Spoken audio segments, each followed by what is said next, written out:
Alguse sai ta sellest, et tulles siia kooli 82. aastal, leidsin ma väga ilusa sümboli siin teie kooli embleemil, meie kooli embleemil, see oli tõrvik. Ja kuna eelmises koolis, kus ma olin kehaskasvatusõpetaja ja treener, oli niisugune traditsioon tõrvikutega, siis see sobis siia väga hästi. Proovisime esimesel aastal ära ja kõigile õpilastele väga meeldis ja nüüd oleme 20 aastat seda juba teinud.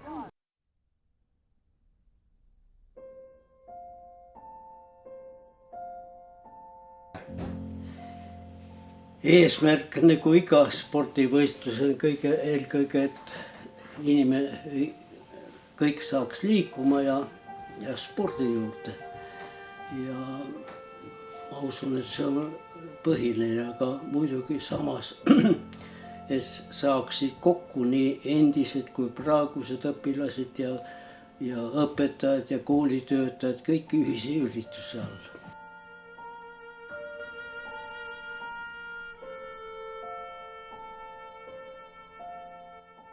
Tuleb teha tõrvikud ja tõrvikud tuleb teha sellised, mis on ohutud, mis ei ole ohtlikud meie, kui nad sattuvad tõrviku sisu kuskile peale. Ja see on hästi vana retsept. Eelmisest koolist, ma ütleks, see on juba 30 aastat tagasi, kui ma sealt õpilaste käest ja lastevanemate käest sain. See on paraffin tõrvik. Selle valmistamiseks ei ole muud tarvis kui üks puupulk, kilukops, topsik, natuke traati, üks nael, ja sinna juurde mõned riideribad koos paarisaja grammi paraffiniga ehk nii-öelda jõuluküünlad, kõik mis üle jäävad, tuleb kokku koguda, üles sulatada ja see veisterdamine me oleme igal aastal niimoodi teinud, et enne jooksu siis võimlas teeme ühe näidistõrviku ja kes tahab, võib seal samas koha peal valmis teha. Küllaltki lihtne, aga sellest algab.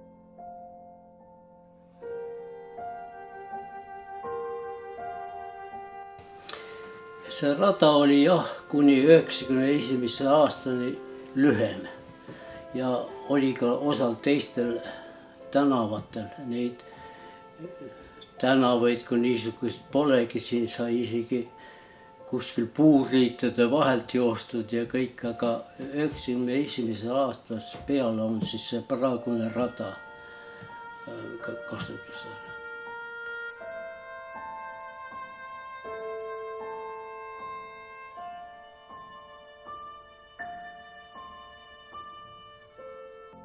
No eriline on kindlasti see, et ta on üks pikaajalise jooks ja see on eriline asi. Kindlasti teeb eriliseks elava siis tõrviku tulega joostav jooks, eks ole, mis seab omad nõuded jooksjale, eks ole, et kuidas siis seda joosta niimoodi, et see tõrvik põleks. Ja see just, et see liidab siis kogukonda, vilistlasi algusaegades peale, et kui nad isegi tule oma vilistlaste jooksuga jooksma, siis kindlasti on nende seas mõni lapsevanem, kes on sellel jooksul osalenud ja on tore tulla vaatama, et kuidas tema siis võsuke siis pingutab rajal. Et see on nagu tore asi, mis toob tegelikult väga suure hulga rahva kokku kord oktoobrikuus.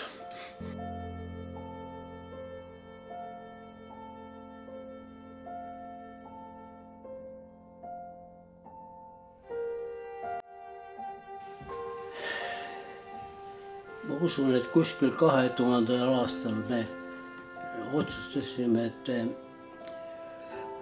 siis, kui pandi välja kooli lipuvarras, ega ta kogu aeg ei ole olnud, siis paneme tõrvikud kõik ümber lipuvarta, nõnda nimetatud tõrvikuringiks. Et keegi ei viska teda ära ega ei vii koju, vaid laseme põleda seal ümber lipuvarda lõpuni.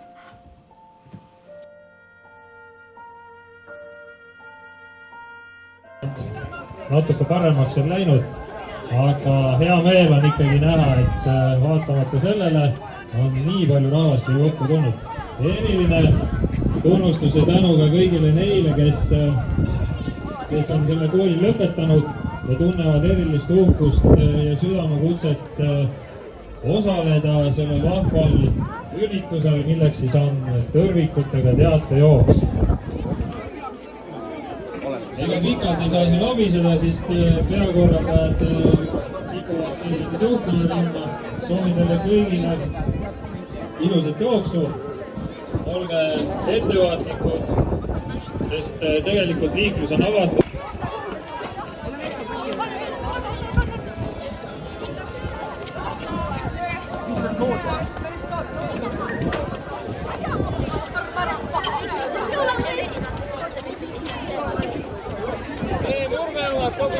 Motoklubi võistkond koguneb vaikselt üle hulga aastate, üle tõeliselt mitme aasta. Ma ei mäleta, millal ma viimati seda tõrvikutega teatejooksu jooksin, aga see aasta ma olen palju trenni teinud ja seega sain ka võistkonda. See on väga hea. Mul on ootused väga kõrged, ma jooksen 3. vahetust praegu. Inimesed tutvuvad omavahel, et saada aru, kellelt kurat see tõrvik tuleb võtta ja kellele see anda tuleb. See on nagu tähtis. Ise kahjuks see aasta joosta ei saa. Kannaga õluse rebend, aga kindlasti järgmine aasta olen stardis ja siis kõik konkurendid hoidke alt. 2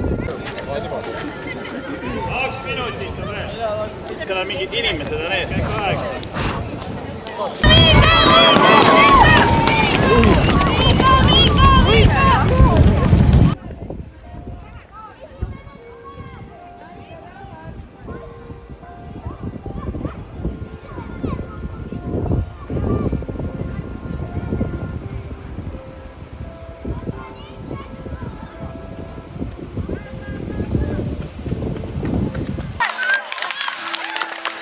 Väga tore oli, et tõrvik kustus täiesti alguses ära meil ja üks halb asi oli see veel, et 7. me kaotasime kahjuks.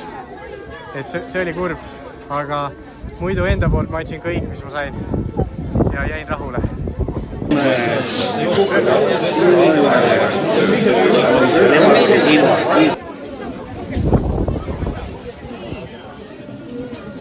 Tulge, võtke kindad käest ära, võtke ise.